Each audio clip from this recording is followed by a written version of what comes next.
J'ai passé 24 heures sur mon téléphone et voici mon ressenti. En grandissant, j'ai développé une réputation, celle du gars des réseaux, le gars qui est tout le temps connecté, qui suit les actualités de Fortnite, des jeux vidéo, bref, tout ça c'était mon enfance ça. Déjà les gars, faisons une petite mise en contexte.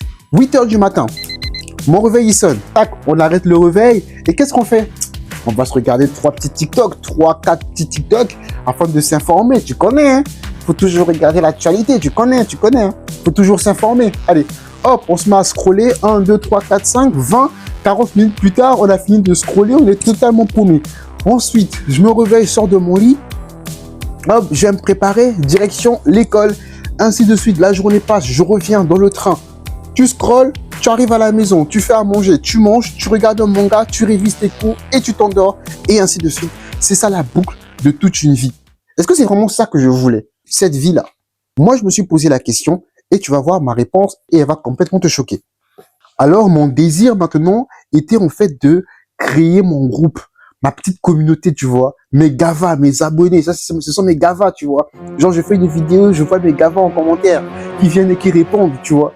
Le problème, c'est que j'étais nul à chier. Voilà, j'étais nul à chier, je savais pas faire de vidéo, j'avais peur de parler devant la caméra, enfin, je parlais mal, je bégayais et tout.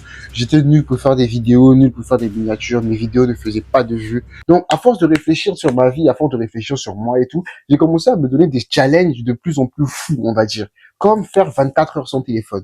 Et voici ce qui s'est passé lorsque j'ai fait 24 heures sans téléphone. Quand tu fais 24 heures sans téléphone, les gars, dites-vous que tu te sens complètement seul. En mode, si tu es tout seul, t'as pas d'amis. Si t'es tout seul vraiment et que t'as pas ton téléphone, gros, t'es isolé de bâtard. C'est-à-dire que vraiment, t'as personne avec qui parler. Aucun message, rien du tout. Je te dis, tu vas te sentir vraiment seul. Et ça fait du bien parce que quand t'es seul, tu réfléchis. Être seul, ça te permet de réfléchir et de te poser des bonnes questions, excuse-moi. Ce que tu veux dans ta vie, ce que tu veux faire de ta vie, est-ce que tu es dans le bon domaine, ainsi de suite. Et ça te permet vraiment de réfléchir. Voilà pourquoi je l'encourage vraiment aux gens de faire 24 heures sur le téléphone. Parce qu'en vrai, le téléphone, ça nous permet d'empêcher notre cerveau, en fait, à réfléchir. Mais quand tu arrêtes ça, je te jure que tu vas réfléchir et tu vas prendre les meilleures décisions dans ta vie.